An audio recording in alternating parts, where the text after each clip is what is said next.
Hello, good morning students. कैसे हैं आप सभी? आई होप कि आप सभी अच्छे होंगे।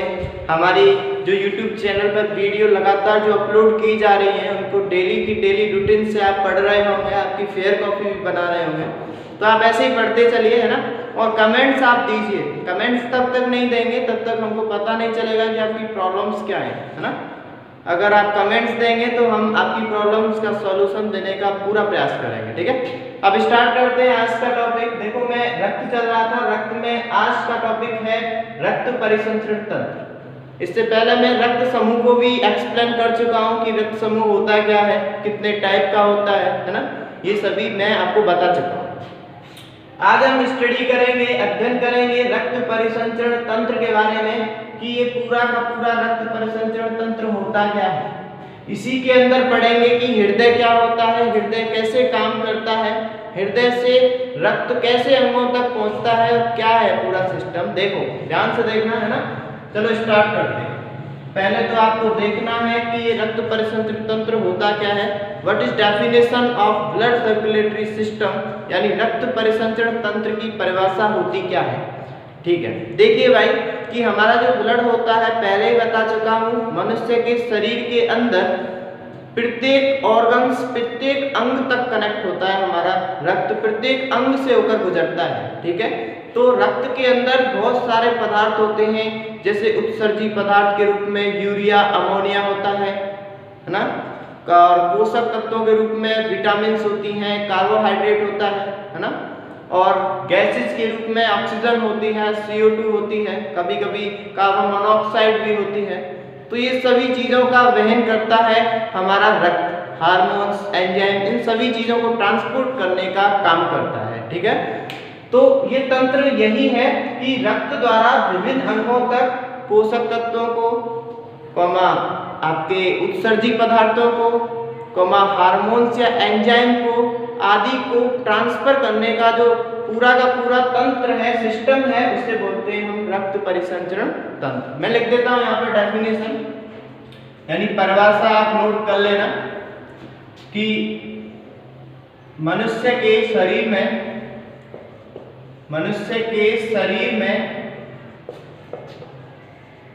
रक्त द्वारा विभिन्न अंगों तक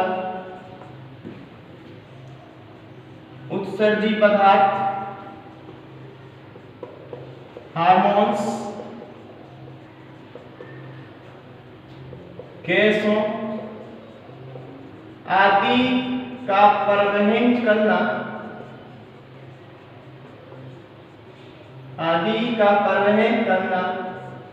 ही रक्त परिसंचरण तंत्र कहलाता है। देखो, ये है आपकी डेफिनेशन, आपको नोट डाउन कर लेंगे साथ ही साथ ना, और आप डेली की डेली इनको पढ़ते भी चलिए। अब पूरा का पूरा मैं डायग्राम की सहायता से मैं आपको बताना चाहता हूँ कि कैसे ब्लड का फेफड़े तक पहुँचता है, कैसे फेफड़ों से दोबारा हृदय तक पहुँचता है, ठीक है। ये सारी चीज आपको बता देता हूँ। तो अगर आपने नोट कर लिया तो मैं इसको रफ कर देता हूँ, या चाहे स्क्रीनशॉट भी ले सकते हैं।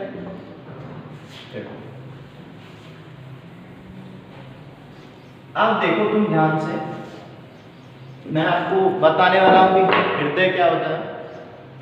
देखो,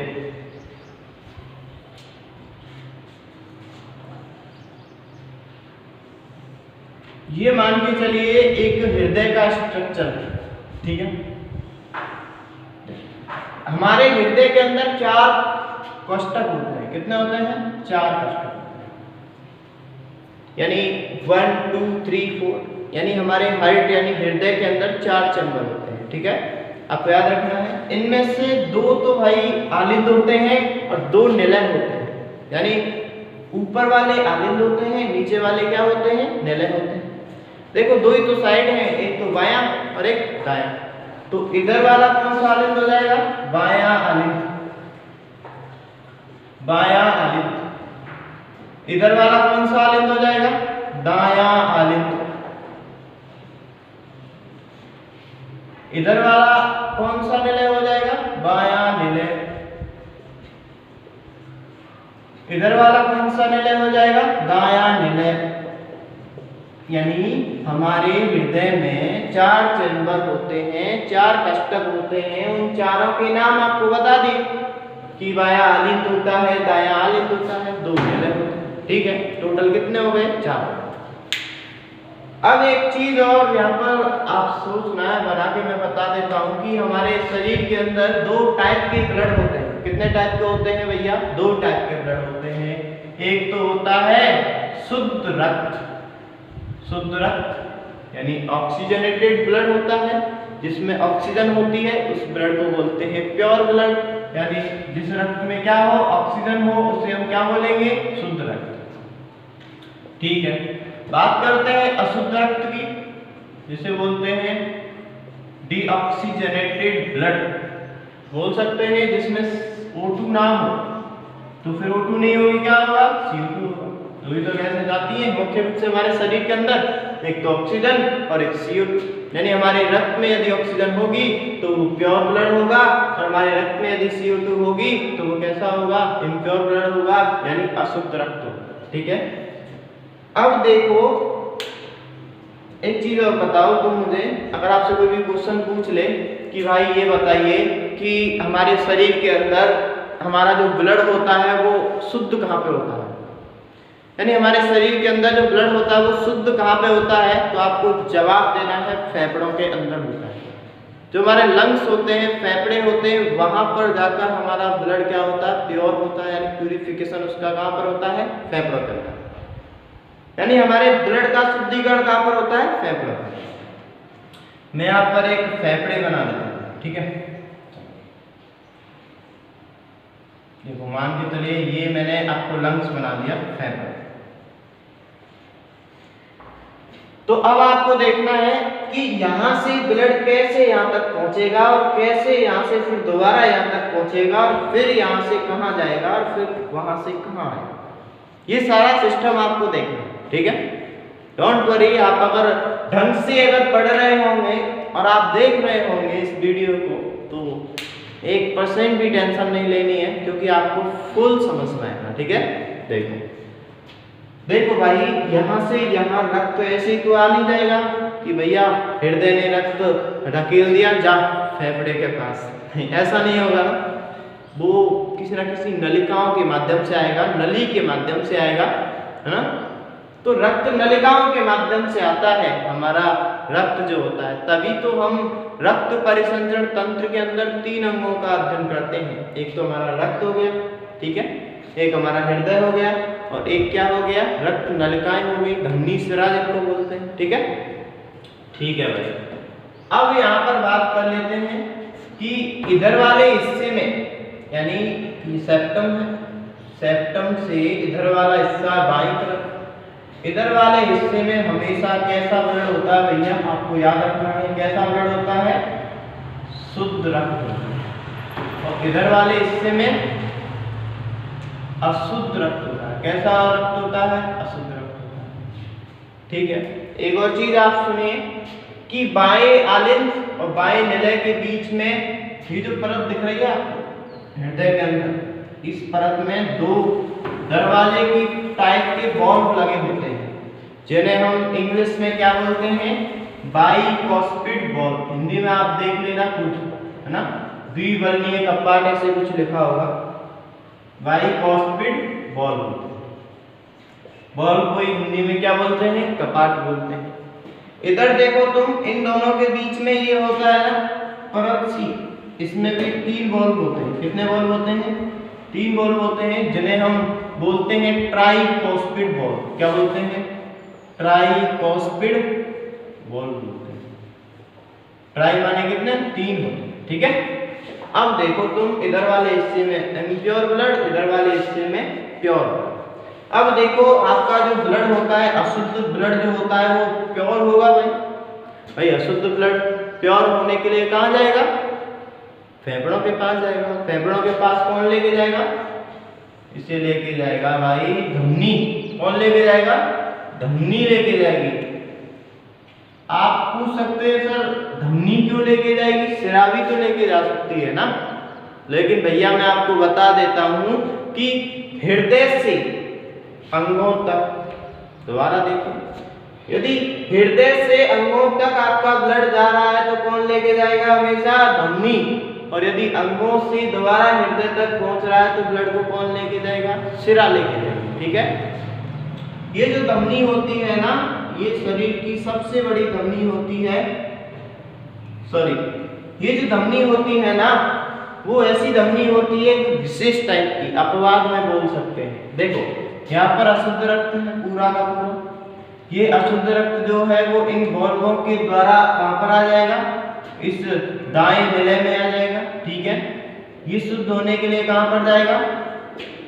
फेफड़ों के पास जाएगा। ठीक है, ये कैसा ब्लड है? अभी कैसा है? अशुद्ध है। और अशुद्ध रक्त तो भैया सिरा के अंदर बहता है ना, फिर धमनी तो हमेशा शुद्ध रक्त को लेके जाती है। आप बता रहे हैं अशुद्ध रक्त को लेके जा रही है, कोई ना कोई तो लोचा है। क्या है? देखो कुछ चीजें अपवाद में होती हैं, सभी धमनियां हमेशा शुद्ध रक्त का वहन करती हैं, लेकिन ये एकमात्र ऐसी धमनी है जो किस रक्त को लेके जाती है? अशुद्ध रक्त को लेके जाती है। ठीक है, तो इस धमनी का नाम होता है फुफ्फुसीय धमनी। क्या नाम है? फुफ्फुसीय धमनी। क्योंकि ये फुफ्फुस से जुड़ी हुई है इसलिए इसको क्या बोल देते हैं? फुफ्फुसीय धमनी। यहाँ पर आते ही यहाँ पर होती है ऑक्सीजन गैस, और ये ऑक्सीजन गैस इस ब्लड में मिल जाती है, और जैसे ही ऑक्सीजन मिल जाएगा ना ब्लड में, वो ब्लड कैसा हो जाएगा? शुद्ध हो जाएगा। और इस शुद्ध रक्त को फिर ये कहाँ तक पहुँचाता है? इस बाएं आलिंद तक पहुँचाता है, और बाएं आलिंद तक फिर कौन पहुँचाता है? इसे नलिका पहुँचाती है। और नलिका का क्या नाम होता है? नलिका का होता है फुफ्फुसीय सिरा। क्या नाम होता है?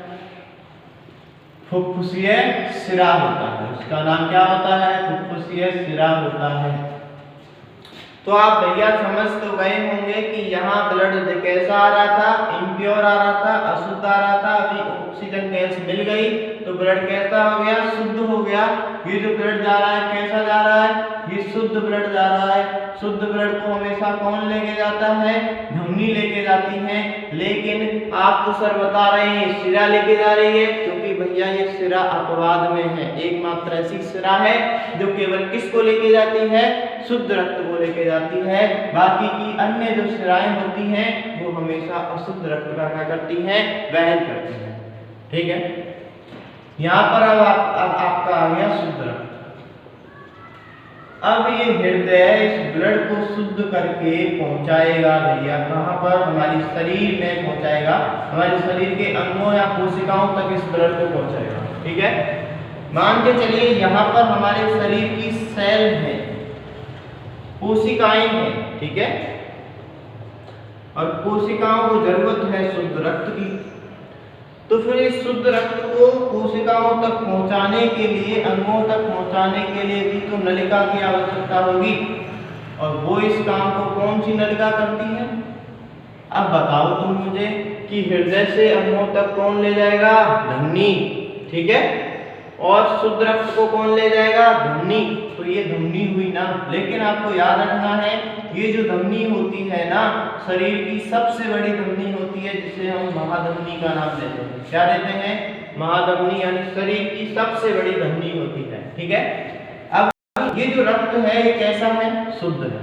शुद्ध है, शुद्ध आ रहा है। ठीक है, एकदम शुद्ध आ रहा है। यहाँ पर हो जाती है CO2 गैस। कौन सी गैस?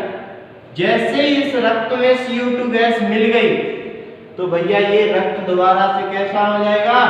अशुद्ध हो जाएगा। और इस अशुद्ध रक्त को कौन लेके जाएगा? हृदय तक इस अशुद्ध रक्त को लेके जाएगा आपकी सिरा लेके जाएगी। कौन सी सिरा? महासिरा। कौन सी सिरा? महासिरा, जिससे हम वेना केवा भी कहते हैं। क्या बोलते हैं? Vena cava. ठीक है, अब देखो तुम, ये अशुद्ध रक्त दोबारा पहुंच गया, फिर शुद्ध होने के लिए कहां पर पहुंचेगा? फिर शुद्ध होने के लिए फेफड़े तक पहुंचेगा। फेफड़े में शुद्ध होने के बाद दोबारा आएगा और फिर शुद्ध रक्त को कोशिका तक पहुंचाया जाएगा। कोशिकाओं में फिर दोबारा शुद्ध हो जाएगा, फिर शुद्ध करने के लिए फेफड़ों तक पहुंचाया जाएगा। यह चक्र बार बार चलता रहता है। इस वजह से भैया इसे हम रक्त परिसंचरण तंत्र भी कह देते हैं।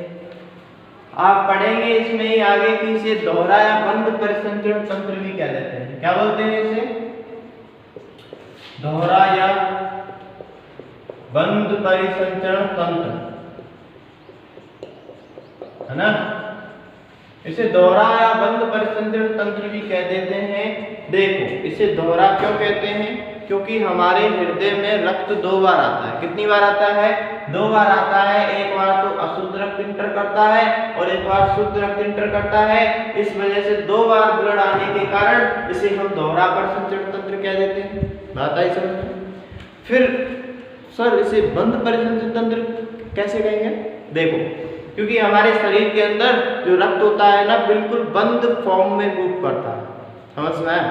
यानी जो हमारा ब्लड होता है हमारे शरीर के अंदर बंद नलिकाओं में प्रवाहित होता है, बिल्कुल नलिकाओं के अंदर बंद रूप में प्रवाहित होता है। इसलिए इसे हम बंद परिसंचरण तंत्र की संज्ञा भी दे देते हैं। ये होता है आपका रक्त परिसंचरण तंत्र। समझ में तो आ गया होगा ना, है ना। चलो आई होप कि आपको समझ में आ गया होगा। दोबारा से जल्दी जल्दी देख लीजिए, है ना। फिर स्टार्ट करते हैं आगे। देखो टॉपिक का नाम रक्त परिसंचरण तंत्र बताया था मैंने। उसके अंदर आपको देखना है कि एक हृदय होता है। हृदय में 4 चैम्बर होते हैं, 1 2 3 4। चारों के नाम आपको बताए हैं। बाईं तरफ है आलिंद नल, दाईं तरफ भी आलिंद नल, ठीक है। बायां आलिंद नल, दायां आलिंद नल। फिर उसके बाद देखा था हमने कि इसमें 2 कपाट बाइकोस्पिल वॉल्व होते हैं, इसमें 3 कपाट ट्राइकोस्पिल वॉल्व होते हैं। ये कपाट क्या करते हैं? रक्त को यहाँ से यहाँ ट्रांसफर करते हैं। एक और चीज यहीं पर बता देता हूँ कि रक्त जब यहाँ से यहाँ पहुंचेगा ना तो ये कपाट बंद हो जाते हैं और बंद होने के कारण आपको लब डब की आवाज, धक धक की आवाज सुनाई देती है, ठीक है। इधर देखिए रक्त जो होता है वो पहले यहाँ होता है फिर यहाँ पर आता है, ठीक है। तो इसके कारण बंद हो जाते हैं और आपको धक धक की आवाज सुनाई देती है। अब देखिए ये हमारा फेफड़ा है, लंग्स है। तो याद रखिएगा कि हमारे शरीर का जो ब्लड होता है शुद्ध कहाँ पर होता है? फेफड़ों के अंदर होता है। तो यहाँ से यहाँ पर ब्लड आ जाता है नलिकाओं के माध्यम से। अशुद्ध नलिका, ये नलिकाएं हैं जो अशुद्ध रक्त को कहाँ पर लेके जाती हैं? फेफड़ों तक। क्यों? शुद्ध करने के लिए। ये जो नलिकाएं इनका नाम क्या होता है? फुफ्फुसीय धमनी होता है, ठीक है। यहाँ पर जैसे ऑक्सीजन मिल जाती है ब्लड में, ब्लड कैसा हो जाता है? शुद्ध हो जाता है। इस शुद्ध रक्त को दोबारा हृदय तक कौन पहुंचाता है? फुफ्फुसीय शिरा पहुंचाती है, ठीक है। जब जैसे ही यहाँ पर पहुंच जाता है इस शुद्ध ब्लड को फिर कहाँ ले जाया जाता है? कोशिका तक ले जाया जाता है। कोशिका तक कौन लेके जाता है? महाधमनी लेके जाती है, ठीक है। फिर उसके बाद CO2 गैस मिल जाती है, ब्लड कैसा हो जाता है? दोबारा अशुद्ध हो जाता है। इस अशुद्ध रक्त को दोबारा हृदय तक कौन लेके जाता है? महाशिरा, जिससे क्या बोलते हैं? वेना केवा बोलते हैं। इस प्रकार से ये पूरा के पूरा चक्र चलता रहता है जिसे हम रक्त परिसंचरण तंत्र कहते हैं। इसे दोहरा या बंद परिसंचरण तंत्र इसलिए बोलते हैं क्योंकि हमारे हृदय के अंदर 2 बार रक्त आता है, एक बार अशुद्ध और एक बार शुद्ध आता है। दूसरी बात, हमारे हृदय के अंदर जो रक्त होता है बंद नलिकाओं के माध्यम से प्रवाहित होता है, इसलिए इसको क्या बोल देते हैं? बंद परिसंचरण तंत्र भी कह देते हैं। ये सभी फैक्ट्स आपको याद रखने हैं, ठीक है। धन्यवाद। देखिए आप धन्यवाद भाइयों। और आप देखिए चैनल को सब्सक्राइब करें, लाइक एंड शेयर करें, ताकि हमें ये लग सके कि हमारी वीडियोस कितना प्रमोट हो रही हैं और कितना लोग देख पा रहे हैं, ठीक है। और कमेंट करना ना भूलिए, चाहे वीडियो अच्छी लगी हो, चाहे आपको कोई भी प्रॉब्लम आ रही है फिर भी, है ना। और आप व्हाट्सएप ग्रुप से तो जुड़े हुए हैं, वहाँ पर एक प्रॉब्लम साझा कर सकते हैं और ज़्यादा से ज़्यादा बेटर होगा कि आप अपने चैनल पर ही प्रॉब्लम पूछें, है ना। आंसर आपको चाहे वहाँ दे दिया जाएगा, कोई दिक्कत नहीं है। धन्यवाद, यानी thank you all of you. यानी बी सेफ रहिए और कोरोना में आप पढ़ाई करते रहिए। ये टाइम बहुत ही इम्पोर्टेंट है आपके लिए। जो समय बीत जाता है भाई दोबारा नहीं आता लौट के। ये 10th क्लास ही होती है जो कि इम्पोर्टेंट होती है, आपका एक प्लेटफॉर्म होता है। यहाँ से आगे आपको क्या करना है, आप किस क्षेत्र में जाना चाहते हैं, आपका प्रेफरेंस कितना रहा है, आप कितना जानते हैं, ये यहीं से डिसाइड होगा भाई, है ना। सो आप अपनी स्टडी बनाए रखें, है ना। ठीक है, धन्यवाद, थैंक यू।